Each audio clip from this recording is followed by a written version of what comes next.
You're over a decade older than every other person on this list. Man, I feel younger than ever too, man. Every single person on this list was born after Y2K. That's insane. They don't even know what Y2K is. They don't even know the world was about to end. They didn't know the predicament that we were in with the computers and their calendars. You know how many gallons of water were in our basement? Because that's what we were going to lose. We were going to lose water. Listen, we've made a critical malfunction. Water and toilet paper. We were stocked.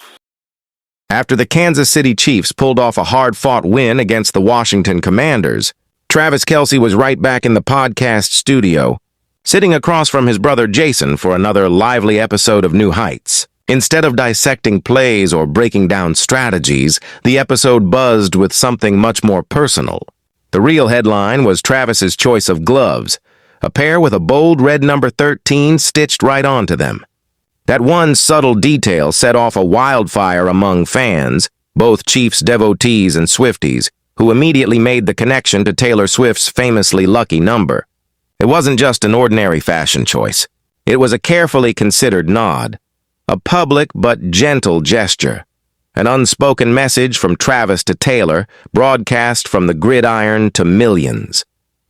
The story behind the gloves took shape as the brothers settled in. Jason, always the instigator, grinned as he cut to the chase. "All right, spill it. What's up with the number 13 gloves? Trying to break the internet?"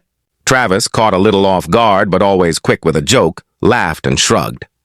"If someone brings you good luck," he said, "why not take that luck with you onto the field?" Jason burst out laughing, pounding the table, and the rest of the crew joined in. But underneath the laughter, Travis's eyes sparkled with something unmistakable, pride and happiness that he couldn't hide, no matter how hard he tried. For Taylor Swift, 13 is more than just a number. It's a symbol that's followed her for years. She's talked about it often, born on the 13th, seeing it pop up whenever something good happens, even celebrating her first album topping the charts on the week of the 13th. So for Travis to wear that number, especially in such a visible way, fans knew exactly what he meant. He wasn't just wearing a glove, he was wearing his heart on his sleeve. Travis recounted how the gloves came to be. Before the game, he noticed a blank spot on his new gloves and turned to the design team. "Let's put 13 on there," he told them, grinning. No explanation needed. Jason nodded, recognizing the significance, a rare moment of open emotion between the brothers. Not many people could get Travis to change his game day habits, but Taylor Swift had managed it without even trying.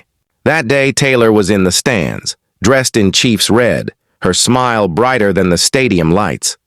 Travis said he could hear her cheering even over the roar of the crowd. In the middle of the most intense moments, he'd look up and spot her, and suddenly, everything felt possible.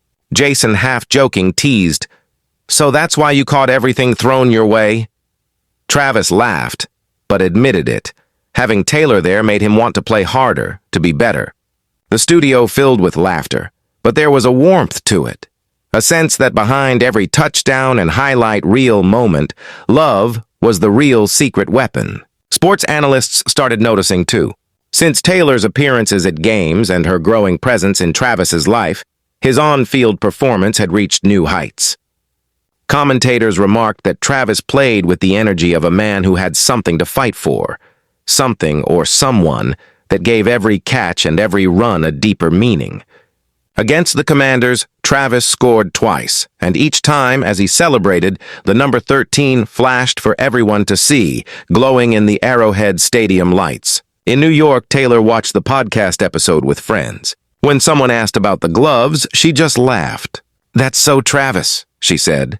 Quiet, thoughtful, meaningful. According to those close to her, Taylor was genuinely touched. She knew Travis wasn't the sort to make grand declarations, so a small gesture like this meant even more.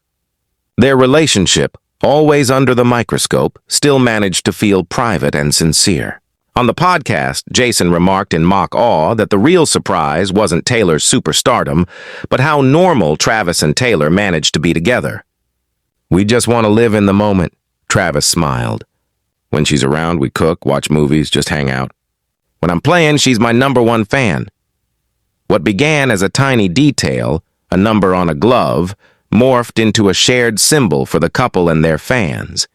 Chiefs memorabilia shops saw a surge in requests for gloves emblazoned with the number 13. One local sportswear designer joked that if Travis and Taylor ever launched an official line together, it would sell out instantly. The 13 effect, as fans dubbed it, swept through Chiefs Kingdom and the Swiftie world alike, echoing the way anything Taylor touches becomes a cultural phenomenon.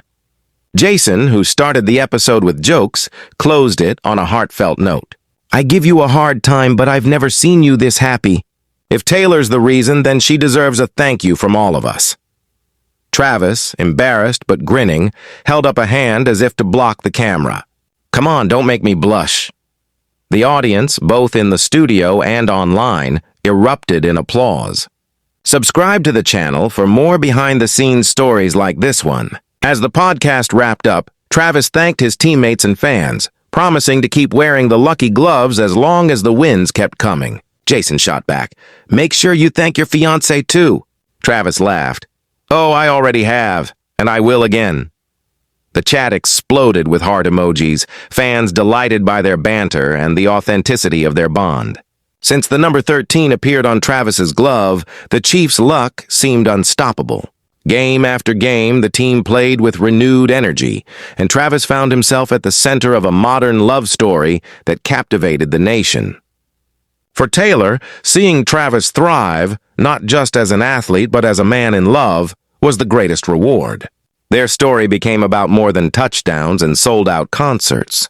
It was about faith, trust, and building something real together, even under the brightest spotlights. Every piece of this relationship, from the glove to the sideline celebrations to the quiet moments away from cameras, wove together into a tapestry of contemporary culture. It was more than just pop star meets superstar athlete. It was about daring to be genuine, daring to love openly, and finding a way to stay grounded when the world is always watching. If anyone ever doubted whether love could truly be victorious, Travis and Taylor answered without words, just through actions. A glove, a number, a look in the stands, all proof that sometimes the simplest gestures speak the loudest. Subscribe if you want to keep following this incredible journey.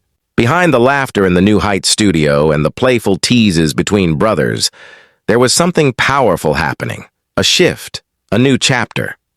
Taylor, seeing that 13 on Travis's glove, understood instantly. No need for speeches or explanations. Just a number stitched in red, shining under the stadium lights, was enough. It was a message, clear as day, that even in a world full of noise, the quiet moments of connection matter most. As the Chiefs kept winning, as Travis kept catching passes and Taylor kept cheering from the stands, the legend of the number 13 grew. Fans, friends, even rivals noticed the change. A new energy, a sense of destiny. And all across America, people watched as two worlds came together, not with a bang, but with a smile, a cheer, and a simple number on a glove. The story is still being written, but for now, the Chiefs' lucky talisman and Taylor Swift's favorite number have become one and the same. And every time Travis takes the field, glove glinting in the stadium lights, a new chapter begins, one filled with hope, excitement, and the kind of love that doesn't need to shout to be heard.